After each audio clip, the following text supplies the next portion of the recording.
লেকটাউনে মেসির মূর্তি দুলছে, কিন্তু এই দুলতে থাকা ঢাউস মূর্তি নিয়ে এখন কি করবে প্রশাসন? ৪৪ ফুটের মূর্তি সরিয়ে নিয়ে যাওয়া তো আর চারটিখানি কথা নয়।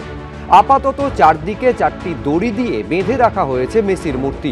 আশপাশে বাঁশের ব্যারিকেড করে রাখা হয়েছে। বুধবার মেসির মূর্তি পরিদর্শনে এলেন পিডব্লিউডির ইঞ্জিনিয়াররা।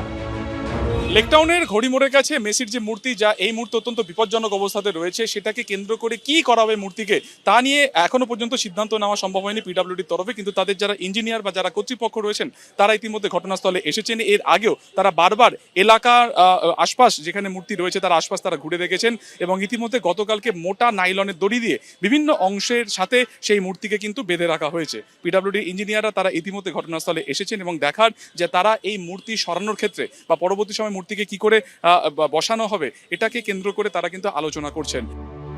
এই মূর্তিটিকে অক্ষত অবস্থায় নামানোই এখন চ্যালেঞ্জ। এই মূর্তি নামাতে গেলে প্রয়োজন বিরাট ক্রেনের। সেই ক্রেন এনে কোথায় রাখা হবে, কিভাবে পরিষেবা ব্যাহত না করে কাজ করা যাবে, এই সবটাই খতিয়ে দেখেন ইঞ্জিনিয়াররা।